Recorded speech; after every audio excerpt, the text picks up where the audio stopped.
Hello students, आज हम start करेंगे chapter 7 probability distribution. But before starting let's recall a random experiment in which we know all possible outcomes but still we cannot predict the result. For example, when we toss a coin, we know या तो head मिलेगा या tail, but still we cannot predict the result. Now next is sample space, set of all possible outcomes of random experiment. जितने भी possible outcomes हैं, when we write them together in the form of set, that is called sample space. Now the main is that is the concept of random variable. This is new to you, ये नया है और इसको हमें समझना है. Random variable को short में we can write R dot V also. Now what is this random variable? So it is a real valued function है ये real valued. It is from S to R. S means sample space. इसका जो domain है that is sample space and this R is real numbers. Now it is a real valued function which assign a unique value to every sample point. जैसे function की definition होती है तो हर sample point को एक unique real value assign करता है ये function x, that is random variable. इसको अच्छे से समझेंगे by taking example. 2 coins are tossed. 2 coin toss किए गए. सैंपल स्पेस होगा HH, HT, TH, TT. Now x की टेंशन हमें नहीं लेना है. x क्या रिप्रेजेंट करता है ये क्वेश्चन में दिया होगा. Let us take case first. x represent number of heads. तो अभी हमने डेफिनेशन क्या बताई थी? सैंपल पॉइंट सभी सैंपल पॉइंट को रियल वैल्यू से असाइन करता है. तो हम पहला लेते हैं. सैंपल पॉइंट क्या है? HH. यहाँ पर x क्या रिप्रेजेंट करता है? Number of heads. तो इसमें हेड कितने हैं? 2. इसमें हेड, नंबर ऑफ हेड 1. इस सैंपल पॉइंट में भी नंबर ऑफ हेड 1 और इसमें नंबर ऑफ हेड 0. तो ये हो गया फंक्शन x जो सैंपल पॉइंट्स को असाइन करता है रियल वैल्यूज. तो क्या सैंपल पॉइंट्स को वैल्यू असाइन कर दी? 0, 1, 2. अब एक एग्जांपल और लेते हैं. सेम है. 2 coins are toss. Sample space same रहेगा but here x represent difference between heads and tail. Heads और टेल में कितना डिफरेंस है? तो HH. यहाँ पर तो 2 हेड है और टेल 0 है तो कितना आ जाएगा? 2. HT 1 हेड है, टेल भी 1 है तो डिफरेंस कितना हो जाएगा? 0. यहाँ पर हेड कितना है? यहाँ पर 1, टेल भी 1 तो डिफरेंस कितना? 0. और यहाँ पर हेड तो है ही नहीं, 0 हेड एंड टेल है 2 तो ये हो जाएगा -2. इसका मतलब यहाँ पर जो वैल्यू है रियल वैल्यू होना चाहिए. तो it can be negative also. Minus में भी हो सकती है, 0 भी हो सकती है एंड पॉजिटिव भी. सो ये हमने देखा same experiment, same sample space but different values of x. Depend upon कि हमें x क्या लेना है, हम किस में इंटरेस्टेड है.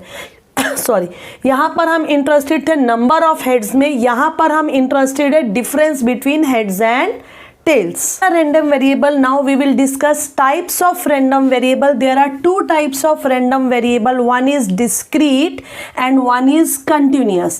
Discrete variables, they are countable, means we can count like 0, 1, 2, 3 like this. Like number of students, number of patient in hospital, number of diesel cars sold by the dealer, number of floors in a building. Now continuous, they can't be count, they can be measured. For example, weight of student, height of a building, temperature of body, speed of car, all these are fine. They cannot be counted but we can find out their value only by measurement. So these are the 2 types of random variable. Next is probability distribution of discrete random variable x. x अभी हम example same लेकर चलेंगे. 2 coins are tossed. Sample space we know HH, HT, TH, TT. Now this is the case where x represent number of heads. तो ये case है. HH है तो 2 हो जाएगा, HT में 1, TH में 1, TT में 0 head.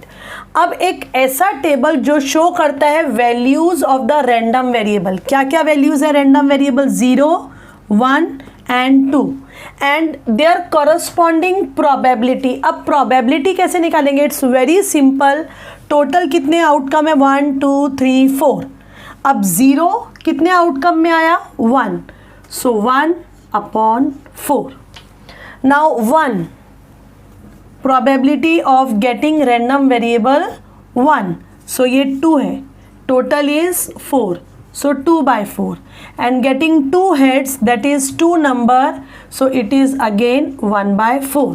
So this table showing random variable and their corresponding probability is called probability distribution of random variable x.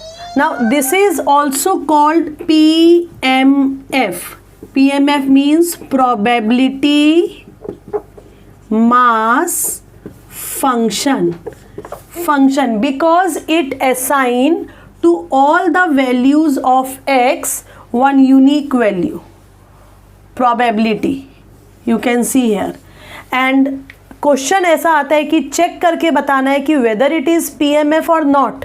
तो 2 थिंग्स हमें ध्यान में रखनी है. First is that all PI, ये प्रोबेबिलिटी है, it should be greater than equal to 0. Probability 0 और 1 के बीच में लाई करती है, तो it can not be negative. ये नेगेटिव हो सकता है लेकिन प्रोबेबिलिटी नेगेटिव नहीं हो सकती. और दूसरी बात, इनका सम कितना होना चाहिए? 1. So you can check here 1/4 plus 2/4 plus 1/4, there sum is 1 and ये प्रोबेबिलिटी है तो इट शुड बी पॉजिटिव. तो जब चेक करने के लिए आएगा कि check whether it is PMF और नॉट, टेबल हमें दिया होगा तो हमें ये 2 पॉइंट्स ध्यान में रखने हैं. फर्स्ट, क्या सभी प्रोबेबिलिटीज पॉजिटिव है, एंड सेकंड केस, क्या उनका सम 1 है या नहीं. इस क्वेश्चन अगर इस टाइप का आता है, find K for probability distribution of random variable x. This table is given and we have to find out the value of K. ये प्रोबेबिलिटी डिस्ट्रीब्यूशन दिया हुआ है x का और हमें K की वैल्यू निकालनी. तो मैंने बताया था कौन सी condition? Summation of PI, probability का सम कितना होता है? 1. So it means 0.25 plus 0.5 plus K equals to 1. So ये हो जाएगा K की वैल्यू 1 माइनस 0.75, दैट इज 0.25. एक इस टाइप का भी क्वेश्चन आ सकता है, determine whether it is PMF और नॉट. डिटरमाइन करके बताना है कि PMF है या नहीं, प्रोबेबिलिटी मास फंक्शन है या फिर नहीं. तो ये वैल्यू नेगेटिव हो सकती है, कोई प्रॉब्लम नहीं, हमें इधर देखना है, कोई नेगेटिव नहीं है. all probabilities are greater than equal to 0. now we have to check second condition also. Summation कितना आता है? इनको ऐड करने पर 1 आना चाहिए. तो देखते हैं 0.3 plus 0.4 plus 0.4, it is 1.1, that is not equals to 1. so therefore it is not a PMF. ये PMF नहीं है. Okay, next point is cumulative distribution function, that is CDF. It is denoted by capital F of x. And how to find out this? Px less than equals to small x. इसका meaning क्या है वो मैं explain करूँगी, solve करके दिखाने वाली हूँ. सपोज x रैंडम वेरिएबल क्या क्या वैल्यूज़ लेता है? 0, 1, 2, 3, 4 और उसकी कॉरस्पॉन्डिंग प्रोबेबिलिटीज़ हमें दी हुई हैं. अब ये हमें PI, ये xi हो गया रैंडम वेरिएबल की वैल्यूज़, ये PI हो गया. अब हम निकालना चाहते हैं CDF, that is capital F. तो capital X less than equals to x, मतलब सपोज मुझे 0 का निकालना है, f of 0. तो यहाँ पर क्या आएगा, x less than equal to 0 मतलब 0 या उससे कम। अब 0 से कम तो कोई नहीं है तो 0 आएगा, और 0 की प्रोबेबिलिटी कितनी है, 1/16। दूसरा देखते हैं f ऑफ 1 निकालना है, तो इस फॉर्मूले के according capital X less than equal to 1, less than equal to 1 मतलब 1 या 1 से कम। अब 1 से कम कितना है, 0 एंड 1, ये दोनों लेंगे तो 1/16 प्लस 4/16 कितना हो जाएगा, 5/16। अब हम लेते हैं f ऑफ 2, तो इस फॉर्मूले के according x less than equal to 2 मतलब 0, 1 एंड 2, ये 3 केस लेंगे। सो 1 + 4 5, 5 + 6 11, तो ये हो गया 11/16।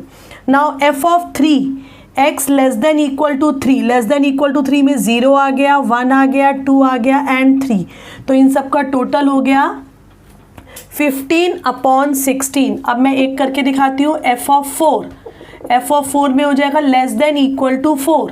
अब लेस देन इक्वल टू 4 में कौन कौन से आ जाएंगे, 0 वाला, देन 1 2 3 एंड देन 4। सो 16/16 1। बस यही पॉइंट याद रखना है कि लास्ट वाला हमेशा, लास्ट का जो आंसर आएगा CDF वो 1 आना ही चाहिए, एंड स्टार्टिंग का हमेशा सेम रहेगा, जो है वो सेम रहेगा। अब एक तो ये मेथड हो गया, एक हम डायरेक्ट कर सकते हैं। फर्स्ट वाला एज इट इज़ 1/16 प्लस 4/16 कितना हो गया, 5/16। 5/16 में नेक्स्ट वाला ऐड कर दो, 11/16। 11/16 में नेक्स्ट वाला ऐड करेंगे, 15/16। 15/16 में 1 बाय ऐड करेंगे 16, तो 16/16 दैट इज़ 1। तो ये पॉइंट ध्यान में रखना है, ये और ये हम कैलकुलेट करके डायरेक्ट भी निकाल सकते हैं। तो इसे बोलते हैं CDF, that is cumulative distributive function. Next topic हम लेते हैं expected value of random variable, expected value or mean, it is also known as mean. Expected value you can denote it by E of x or mu also. So its formula is summation of pi into xi. Xi means the value of the random variable, pi are the corresponding probabilities. Next is variance of random variable, VAR. Variance of random variable means capital X, formula by heart करने denoted by sigma square. It is summation pi xi square minus mu square, and standard deviation you know it is positive square root of variance. So root of variance of x. अब हम एक example से इसे देखेंगे। 2 coins are tossed, you know sample space HH, HT, TH, TT. So x, if x represent number of heads, so xi can take value 0, 1, 2. The probabilities are given. Now हमें निकालना है first expected value. Expected value means mu, formula pi xi. So multiply 0 multiply by 1/4 plus 1 multiply by 2/4, 2 multiply by 1/4. 0 multiply by any number is 0, 2/4 plus 2/4, it is 4/4, that is 1. You can directly do here also 0, 2/4, 2/4. So answer is 1, that is expected value, or you can say mean is 1. Now second is we have to find out variance, that is sigma square. Formula by heart करना है pi xi square minus mu square.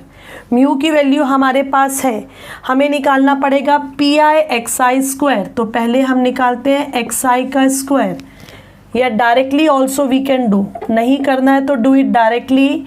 pi xi square, 0 का square 0, 0 multiply by 1/4 0, 1 का square 1, 1 multiply by pi 2/4, that is 2/4. 2 square is 4, 4 multiply by 1/4, that is 4/4. Now its sum is 6/4। एक बात note की कि मैंने 4/4 को कैंसिल नहीं किया, 2/4 इसे भी कैंसिल नहीं करना क्योंकि डिनोमिनेटर ऐड करने में वापस सेम बनाना पड़ेगा। सो बेटर है राइट एज इट इज।